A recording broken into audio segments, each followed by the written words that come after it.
High friends, welcome to Pranali's kitchen. आज आपण करणार आहोत सुका जवला। सुका जवला बनवण्यासाठी इथे मी साहित्य घेतलेलं आहे। चवीसाठी मीठ, कैरी कापून घेतलेली आहे। आता कैरीचा सीझन सुरू आहे, मार्केटमध्ये कैऱ्या अवेलेबल असतात या दिवसांमध्ये। कढीपत्ता घेतलाय फोडणीसाठी, राई घेतलाय, 2 मिरच्या घेतल्यात मी हिरव्या कट करून, हळद, त्याच्यानंतर मालवणी मसाला, तिखट घेतलेला आहे, काश्मीरी रेड चिली पावडर आहे ती, कोकम घेतलंय मी, कोथिंबीर आणि 2 मोठे कांदे घेतले चिरून। कांदा या रेसिपीसाठी वापरण्यासाठी कंजूसी करायची नाही, कारण की कांद्याने या रेसिपीला खूप छान चव येते। त्याच्यानंतर मी सुका जवला घेतलाय, तो मी भाजून घेतलेला, आता मी तो पाण्यात ठेवलाय। तर आपण आता फोडणीची तयारी करूया। तर इथे मी कढई घेतलेली आहे, तर ती कढई आता आपण तापत ठेवलेली, तर त्याच्यामध्ये मी तेल टाकून घेणार आहे। तेल टाकल्यानंतर आपण त्याच्यात राई टाकायची आहे।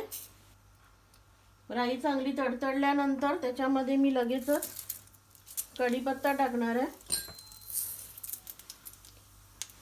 त्यानंतर हिरव्या मिरच्या टाकायच्या आहेत। हिरव्या मिरच्यानंतर त्यात लगेचच कांदा टाकायचा आहे। कांदा भरपूर घ्यायचा आहे, खूप छान लागतो। कोणतीही सुकी मच्छी बनवताना कांदा त्याच्यामध्ये भरपूर घ्यायचा आणि ती छान स्वच्छ करून घ्यायची। आपण याच्यामध्ये टोमॅटो नाही वापरणार आहोत। कांदा आता चांगला फ्राय करून घ्यायचा।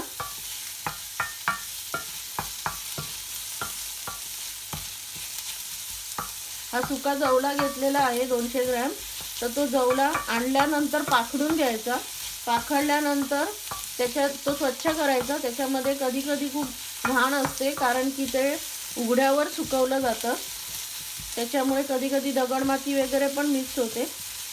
तर तो भाजून घ्यायचा। भाजून घेतल्यानंतर पाण्यामध्ये तो भिजत ठेवायचा। भिजल्यानंतर मग त्याचं जे पाणी असतं ते पाणी फेकून द्यायचं आणि मग पुन्हा 2 पाण्यांमध्ये स्वच्छ धुवून नंतर मग तो वापरण्यासाठी घ्यायचा। कांदा फ्राय करून घ्यायचा। तुम्हाला जर ह्याच्यामध्ये हिरवी मिरची नको असेल तर तुम्ही लाल मिरची सुद्धा वापरू शकता। पुन्हा तुम्ही लाल तिखट पण आपण टाकणार आहोत, तर मिरची ही ऑप्शनल आहे, नको असल्यास नाही घ्यायची। आता कांदा चांगला फ्राय झाल्यानंतर हळद टाकले मी त्याच्यामध्ये, परततच राहायचं आहे। मी हा मालवणी मसाला घेतलेला आहे, तो टाकायचा आहे।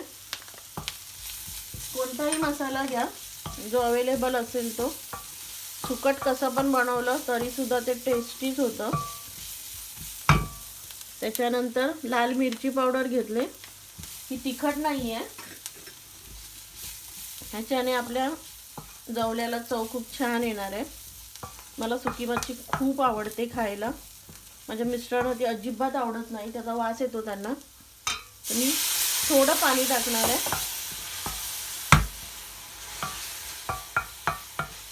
ज्यावेळी आपण सुका जवला भाजतो त्यावेळी आजूबाजूच्यांना सगळ्यांना माहीत पडतं की यांच्याकडे आज सुका जवला किंवा सुकट बनवलेला आहे, एवढा त्याचा घमघमाट असतो पूर्ण। आता मी इथे या कैऱ्या घेतलेल्या त्या टाकणार आहे। सुक्या मच्छीमध्ये किंवा जर माशाचा रस्सा बनवणार असून आपण, त्यावेळी कैरी टाकायची, खूप छान लागते। त्यानंतर मी कोकम सुद्धा घेणार आहे इथे, कोकम सुद्धा वापरायचं आहे। थोडंसं मीठ टाकूया, नंतर आपण पुन्हा मीठ टाकायचं आहे। थोडीशी कोथिंबीर टाकायची आहे।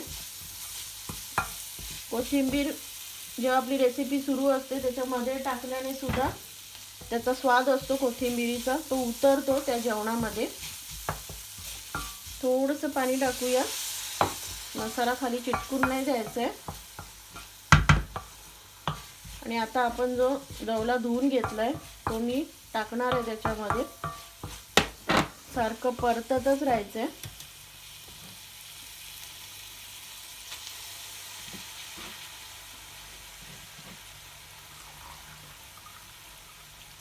स्वच्छ करून घेतला, पाण्यात टाकल्यामुळे थोडा फुगला तो, फुगल्यामुळे छान लागतो खायला सुद्धा.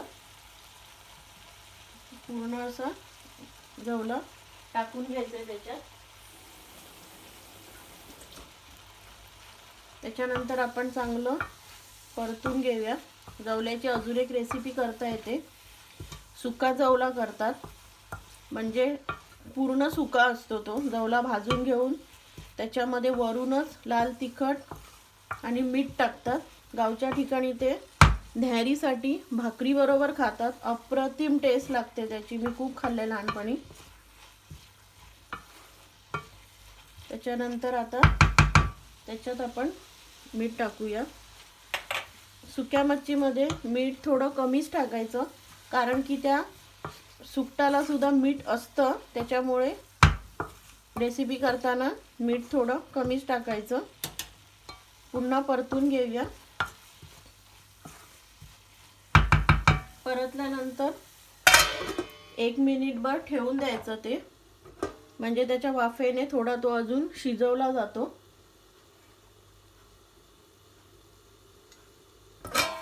1 मिनिटानंतर चेक करून घ्यायचं आहे. त्याच्यामध्ये तुम्हाला हवं असेल तर तुम्ही टोमॅटो सुद्धा टाकू शकता कांद्याबरोबर. पण ही जी पद्धत आहे ही ट्रेडिशनल पद्धत आहे, गावच्या ठिकाणी असंच बनवला जातो. आता कोथिंबीर टाकले. आपला आता जवला तयार आहे. तांदळाच्या भाकरी बरोबर, नाचणीच्या भाकरी बरोबर किंवा चपाती बरोबर याची टेस्ट खूप छान येते. तर तुम्ही आता ही रेसिपी ट्राय करा. पावसाळ्याच्या दिवसांमध्ये हे भरून ठेवलं जातं, कारण की पावसाळ्याच्या दिवसांमध्ये आपल्याला फ्रेश फिश कमी मिळतं.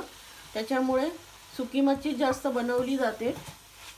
तर तुम्ही ही रेसिपी घरी नक्की ट्राय करा, खूप छान लागते. लाईक करा, शेअर करा, सबस्क्राईब करा. सबस्क्राईबच्या बाजूला बेल आयकॉनचं बटन आहे ते प्रेस करा, म्हणजे तुम्हाला नवीन नवीन व्हिडिओचे नोटिफिकेशन्स येतील. माझं प्रणालीज किचन म्हणून फेसबुकचं पेज आहे, ते तुम्ही लाईक करा. त्याच्यावर सुद्धा व्हिडिओ अपलोड केलेले असतात, ते सुद्धा तुम्ही जाऊन बघू शकता. तर तुम्ही आता ही जवल्याची रेसिपी बघितल्याबद्दल धन्यवाद.